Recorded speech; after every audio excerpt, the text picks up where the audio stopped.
there are three things I want to share with you. Number one, your growth process is complete. Number two, there's nothing going wrong in your life, nor has there ever been. And number three, you're not alone. They are, in fact, what I would call the three biggest secrets that I learned in my conversations with God. The biggest secret of life is that our growth process is complete. In fact, I'll go further. Growth was never necessary to begin with. That you were completely evolved when you came here. That is, at the moment of your birth. You were born in a state of utter perfection. And if you want to see perfection, perfection personified, as I call it, just look into the eyes of a baby. You will see it there. Nothing is wanted, nothing is needed, nothing is missing. You're looking into the face of perfection. Most people don't understand that they were finished with what they imagined they came here to do before they arrived. That the purpose of life was not to somehow get better or grow up, grow up spiritually, or to become somehow more than you now are. That the purpose of life is not to become more than you are, but to be who you are and who you were the moment you arrived. Now, the problem is if we think we are here to become somehow more than we were when we arrived, that the purpose of life is to evolve into something greater. The problem with that is we think that there's something we have to do or to be or to have, that we have to acquire something somehow or another, more wisdom, more understanding, more clarity, and for that matter that there are physical things we need to acquire as well in order to be the fullest expression of who we really are. But the process works exactly in reverse. In fact, there's nothing for us to be or to do or to have that we are required to be, do, or have in order to express who we really are. The process works precisely in reverse. We are not here to acquire anything, but to give everything. We are not here to acquire, but to give, to demonstrate. Life is about demonstration. It's not about evolution. So we've not come here to somehow get stuff, even to get more wisdom, more clarity, more understanding, none of that. We are here to give and to demonstrate the clarity, the understanding, the awareness, the consciousness that we came in here with. However, the culture teaches us exactly the opposite.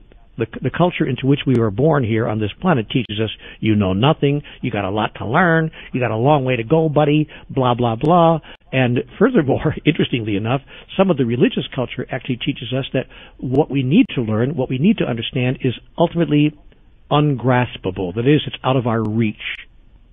And what I understood then in this flash of insight that I received in my conversations with God is that you are perfect just the way you are right now.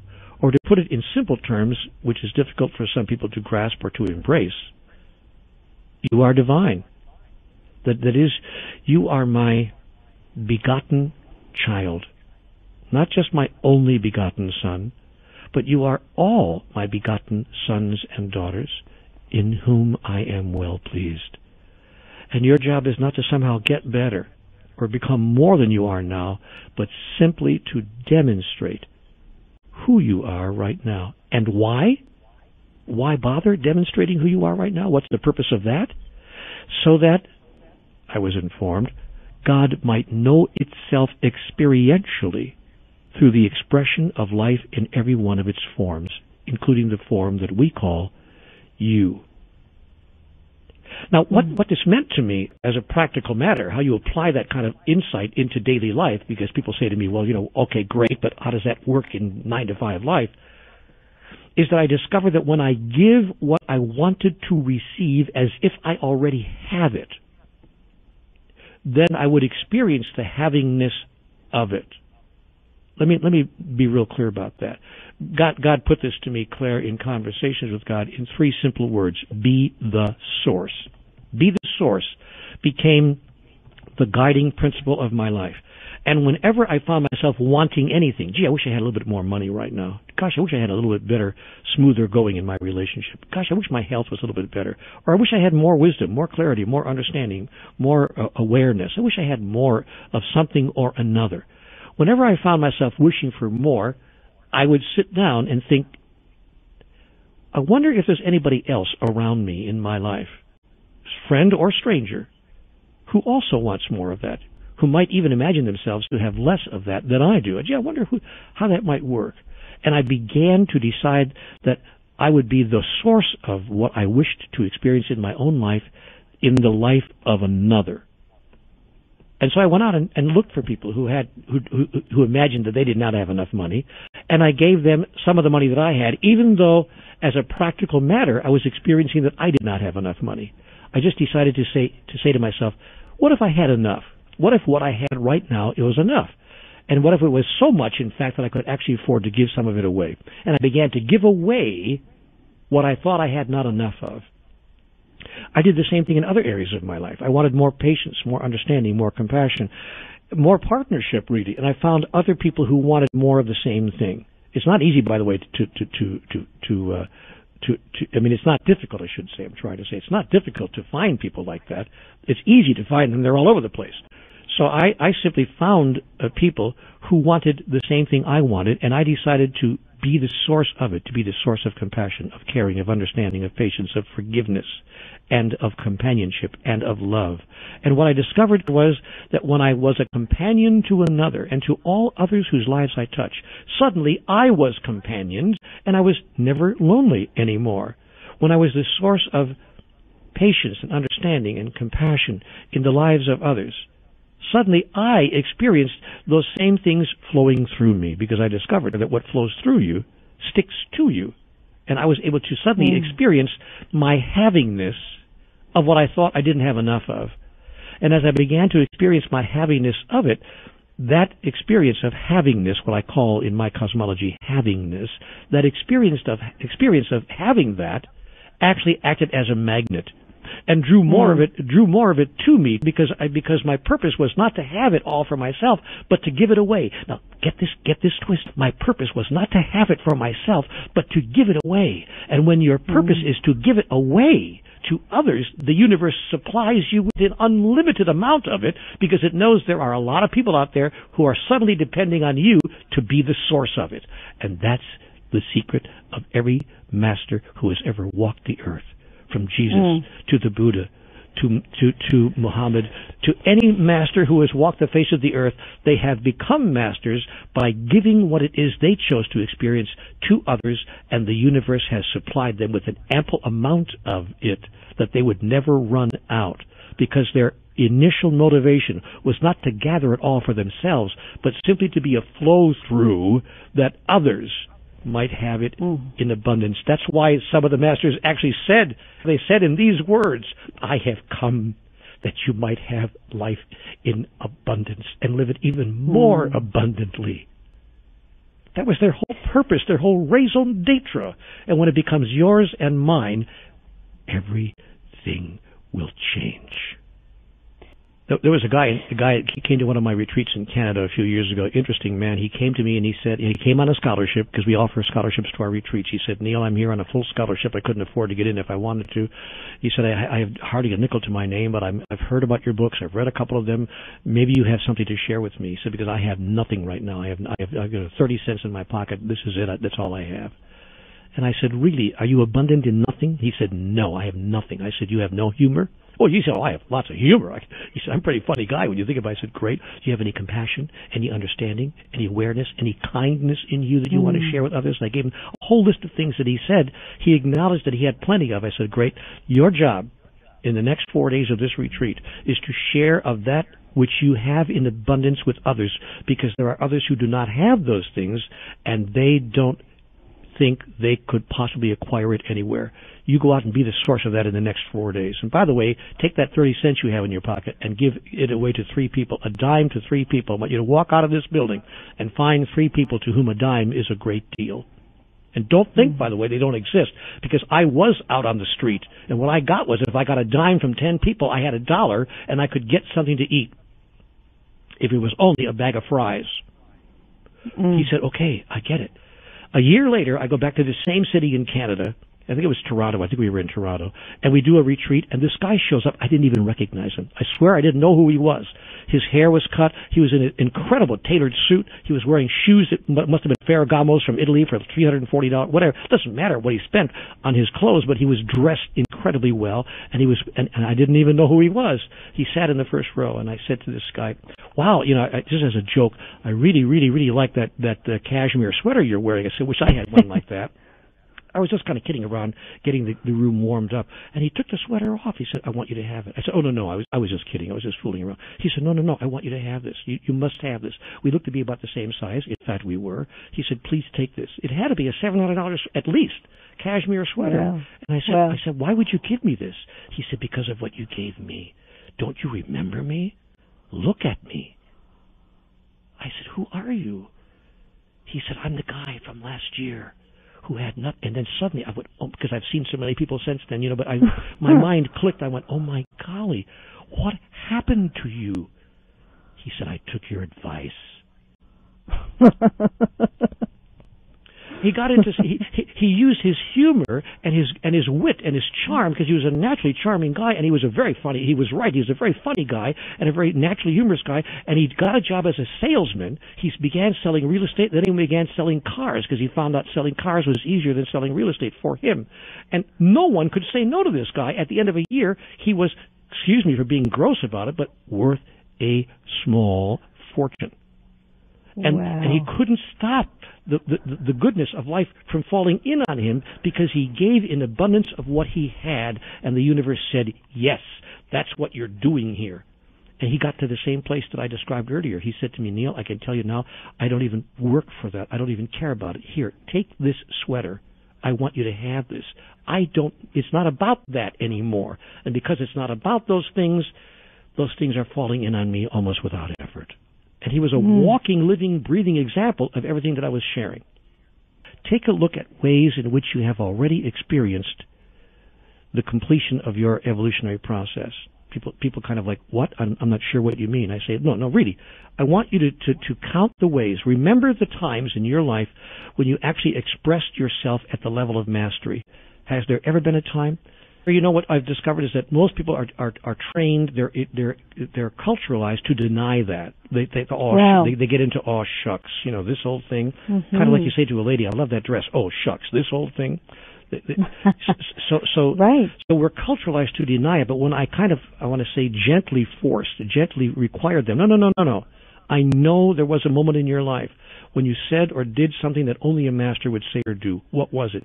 They could almost all come up with one or two of those things. I say, aha.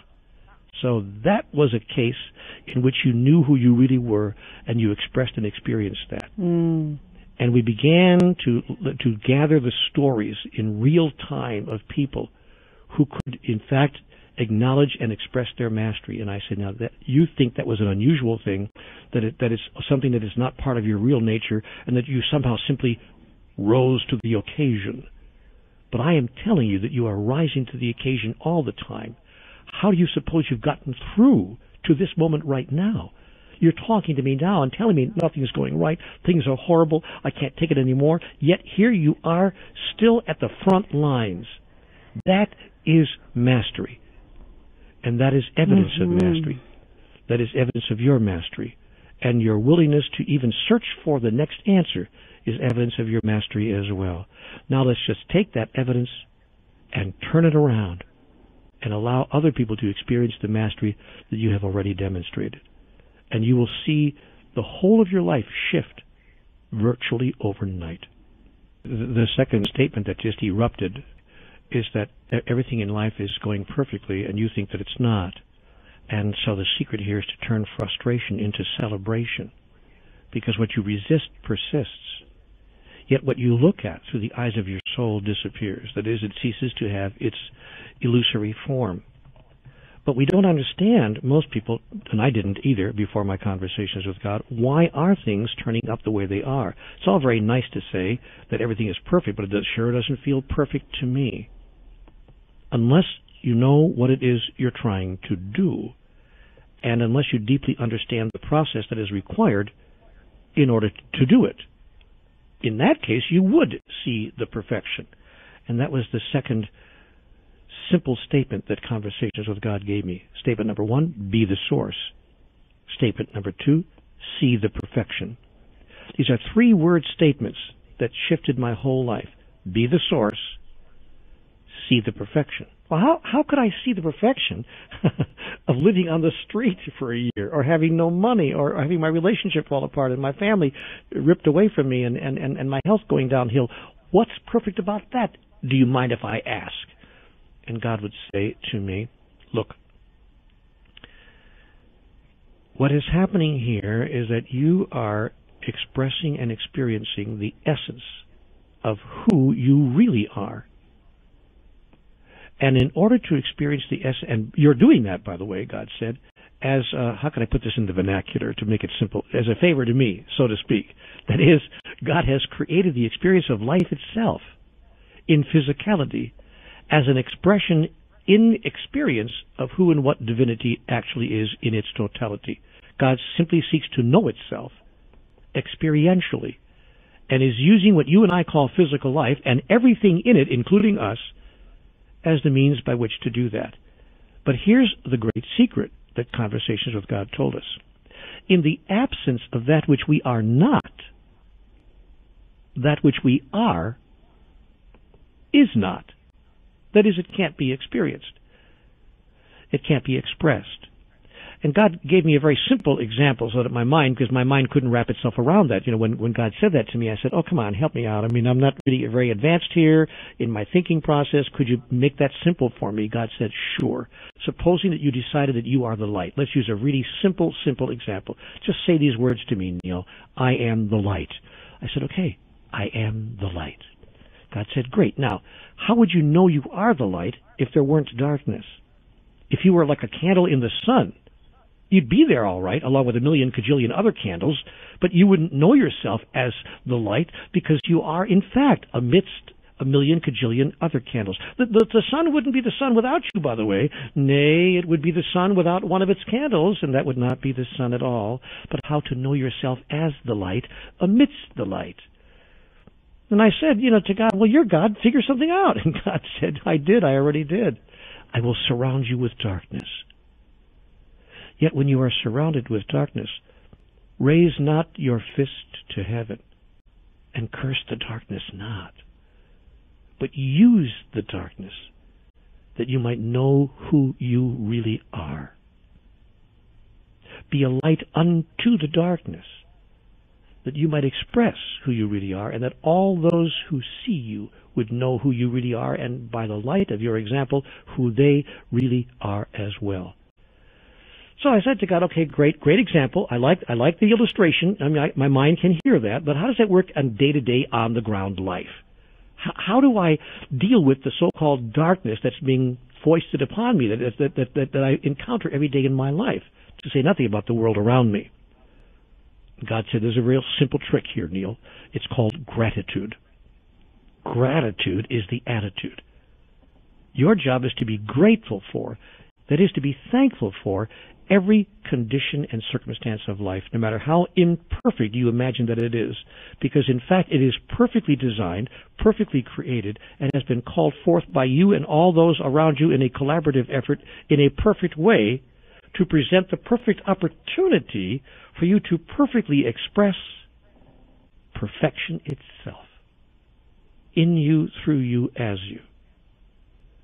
So if you wish to express yourself as kindness, or compassion, or caring, or patience, or understanding, or love, or forgiveness, would you not need conditions and circumstances within which you could become kind, caring, compassionate, loving, and forgiving? Would you not need something to forgive in order to experience yourself as forgiving? Well, yes, I would, God, yes, but does it have to be so much? God said, depends on how much of a master you want to be. The higher level of mastery you call forth, the higher will be its opposite number in the contextual field. But if you judge it, make it wrong, if you resist it, it will become virtually, in your imagination, insurmountable. Only by embracing and accepting it by actually blessing it, by actually, if you can imagine, being grateful for it, by saying, thank you, God, for this one more chance to announce and declare, to express and to fulfill, to become and to demonstrate who I really am. And that's why every great teacher, and one of my favorite teachers is Jesus, so I often use him a lot, but all the great teachers in their own language have all said the same thing. Bless, bless, bless those who persecute you, and be a light unto the darkness, and curse the darkness not. And if a man asks you for your shirt, give him your coat as well. If a man asks you to walk 1 mile with him, go with him twain. And when the world feels like it's falling in on you and crashing in on you, at that moment announce and declare, thank you, God. Thank you, God, for this one more chance to demonstrate who I really am. And by the way, such a mental attitude is transformational. You can then be in this world, but not of it. Standing amidst the ruins all around you, and people will look at you and say, what is it you have? What is it you know that I don't appear to have or know? And then you can say, come here with me. Let me show you. And when enough people understand what you understand, embrace what you embrace, and demonstrate what you demonstrate, all the stuff that causes the world around us to fall apart begins to disappear, because it is no longer needed as a contextual field within which we can express and demonstrate who we really are. We begin to push it further and further away from us, even in fact ultimately off the entire planet as well. But a lot of people say, I've tried this, Neale, it hasn't worked. How much longer does this not having what I want have to go on? It will go on as long as you say that you do not want what you have. If you want what you have, you will ultimately have what you want. But if you say, I don't want what I have, then you are denying the very gift that makes it possible for you to have what you want. You are literally pushing away from you the circumstances, conditions, and situations that make it perfect for you to demonstrate and experience what it is you wish to have. Even if you had it, you wouldn't even know you had it. You wouldn't even know that it's part of your reality, because you are pushing away its opposite number. What you resist persists, and what you look at disappears. That is, it ceases to have its illusory form. Therefore, give that which you wish to receive, and share that which you think you have not enough of. And you will discover that part 2 of the process is absolutely true. Your life is perfect just the way it is right now. There's nothing going wrong. Everything has occurred exactly the way it needed to occur in order for you to express and experience who and what you are right here, right now. But as long as you make it wrong and say, Neale, you don't understand. Something terrible happened to me when I was 7. I'll never forget it, and you don't understand. To the degree that you make what's going on wrong, to that degree you'll make it very difficult to experience what life was designed for you to experience, who and what you really are. Let me use the example of the person perhaps who's in an abusive relationship. It could be an abusive marriage or an abusive relationship at work where the boss is just being unkind to you and verbally abusive every day, or in any other situation. It could be more serious or less serious than that. But a lot of us have been in those kinds of situations and circumstances, and regretfully, some people are really in a dangerous situation around that, where the person they're living with is actually physically abusive and could be endangering their health, or if not their very life. So let's talk about that just for a second. If you were to apply these principles, of course you would not sit there and say, bring it on, abuse me more, I'm just a doormat, walk all over me. No, of course you would not do that. But what you would do is you would discontinue imagining or thinking of what's occurring as somehow imperfect. You would in fact say to yourself, I see. This is occurring perfectly in my life right now, that I might announce and declare, express and fulfill, become and demonstrate who I really am. And part of who I really am is not only a person who forgives others when they have forgotten who they really are, but also one who loves the self. That I choose now to demonstrate my love of self And this situation has been perfectly co-created by the lot of us to allow me to demonstrate my love of self. So now I can finally answer the question, what would love do now? Love for myself, and indeed love for the other. I know that these behaviors that you're demonstrating are not new to this particular experience of you and I. I get that. This is your deepest understanding of the only way to be and to survive in the world. I'm going to love you out of that. I'm not going to make you wrong for your behaviors because I understand them. I get that the sins of the father have been visited upon the sons, even unto the seventh generation. I get that you are deeply mired in the illusions of life that drive the engine of your experience. I get that. And so I don't even have to forgive you for the abuse that you have placed in the space of our experience. But I will tell you that I will no longer receive and accept that level of abuse from you. I will love myself enough to remove myself from the space of that abuse, and I will love you enough to tell you that you're demonstrating yourself in this particular way is not the highest and most glorious aspect of who you are. And in living in that way, when we give ourselves the strength and the courage to remove ourselves from situations such as that, we sometimes discover that the worst thing that ever happened to us turns out to be one of the best things that ever happened. I think that the idea that there's nothing going wrong in my life was one of the biggest shifts and changes that could ever have occurred in my consciousness. I began to stop condemning the many things that looked like were going wrong in my life and to use them as tools in the creation and the recreation of who I really am. But you know what else it did? It removed from my consciousness resentment, anger, disappointment, frustration, and righteousness. And when those 5 elements are removed from one's consciousness, all the poison disappears. We can even look at our so-called enemy, at the one who did it to us, with kindness and love and caring and compassion. And the third secret of life is that you are not alone. You are not alone in this process that we call life. And what I observe in people that I've worked with individually is that they think they are alone, and that's what makes it intolerable. Almost any experience in life can be embraced and tolerated, if you please, if we imagine that we are at least in a shared space with another and that we have someone that we can talk to about it and get help from, and that we're not alone around all of that.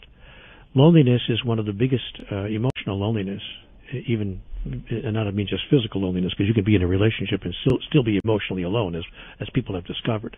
You can be in a house full of people and be emotionally alone. But emotional loneliness is the biggest single problem facing humanity today. By the way, that's why the most severe punishment that any system can impose upon you in any penal institution is solitary confinement. They're very clear that being alone is the worst thing that people could have happen to them, being forced to be alone. We know at a cellular level that our basic nature is that we are not alone. That is, that we are all one, and therefore that we are never alone in the sense of everything else is part of us. We know that at a cellular level. That's why the impulse of all of life is to move toward life itself. You can't pass a flower without picking it up and wanting to put your nose into it. When I see lilacs bloom in the spring, I've got to go over there like Ferdinand the Bull and put my nose right in the middle of the lilacs, and I stand there and I smell them. I move toward all of life in that way. The impulse of life is to merge with other life, to experience that merging, in fact, is not even necessary, to experience that you are already merged. But when you don't know that, then you have an emergency. That is, you face a critical spiritual problem, a critical spiritual passage in your life when you are not clear of your basic nature. But the basic nature of life is, and the basic impulse is to express our oneness, and the fact that we are not alone in the sense that everything else is in the same boat with us, that we're all together, if you please, that we are all one. Now, that's why when we have life experiences that run against that basic nature, we wonder what's going on. We say, why? I don't understand. Why is it like this? Why? And the feeling of aloneness or emotional loneliness is just about the worst feeling we can have, because it bumps up against and contradicts our very nature. Again, that which we know at a cellular level must be true. The antidote to that is twofold. One, to hold as truth that we are never alone. That God, well, first of all, that there is a God that exists. There is in fact a thing called God. Call it whatever you want, Yahweh, Jehovah, Allah, Brahman, by whatever name and whatever label it suits you to refer to that ineffable essence that is the divine, as I mentioned earlier. So we notice that God exists. God is. And secondly, we notice that there's no place that God is not. That God is not here and not there, up there but not down here, but that God is everywhere. We notice that God is everywhere all the time, and that God will show up in your life in surprising ways and in unlimited numbers of forms. That is, that there's no limit to the forms that divinity will take to demonstrate itself to you if you are unable to demonstrate God's self as you, in you. And life will continue to inform life about life through the process of life itself. And God will continue to demonstrate God through the process of being God itself. For instance, wouldn't it be interesting if that what's happening right now, if the fact that people are listening to this message right now is God's way of saying, could I be more obvious? Could I be more direct with you? Who do you think set this up this way? And what are you doing sitting here listening to this right now? If this isn't divinity demonstrating itself to you vividly, allowing you to know that you are not alone, then what is? So for me, the awareness that divinity is with me, part of me, in me, as me, and surrounds me, all around me, has allowed me to not feel alone. I can go to sleep at night and I have actual conversations. I sit down and say, hey, God, nice to have a quiet time with you. Glad you're here again. And God says to me, by the way, a wonderful statement in Conversations with God. You might recall this statement, I have sent you nothing but angels. This gets back to point number 2, when we want to make the other person the villain in our story. But not only the villain, but the heroes as well in our story are all aspects of divinity demonstrating itself to us. I have sent you nothing but angels has been an extraordinary insight and awareness that I have brought into my life.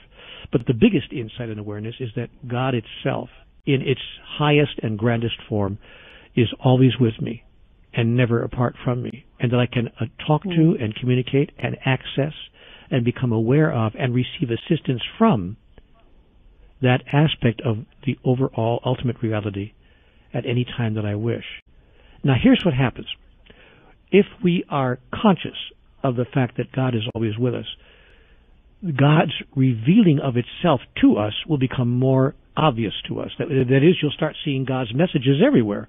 Honestly, you'll be driving down the road, it'll be on the billboard, on the sign on the highway, or the chance utterance of a friend on the street, or the lyrics of the next song you hear on the radio, and you'll slap your forehead with the palm of your hand and go, oh my goodness, there it is again. The fastest way to experience that you are not alone in your life and that God is present always in your life is to be the source of that experience in the life of another. Someone else is looking for God. Someone else is looking for companionship, for help, for understanding in their life right now. Indeed, someone else is begging for it. But so long as you imagine your life is all about you, you've got to solve your problems first before you can solve it anywhere else, you will have missed the fundamental essence of this message and the primary purpose of life itself. However, if you decide that your job in the next 24 hours, to say nothing of the next 24 years, is to be the source of God's presence in the life of another, you will experience God's presence in your own life. Immediately and automatically. It cannot be any other way. You begin to deal with the challenging moments of your own life in an entirely different way. And you begin to find an inner serenity that you really did not know was possible. You can find that in meditation, in prayer, in other certain kinds of spiritual practices, and those are wonderful practices, but we're talking now about experiencing, or about having those kinds of experiences in the everyday moments of your life. That all of life, in fact, turns out to be a meditation. All of life turns out to be a prayer. And we begin to experience that when we embrace the ever-present notion of God's eternal guidance, wisdom, understanding, clarity, and oneness, that God's eternal oneness with us. But the true reward comes in flipping the axis of our life.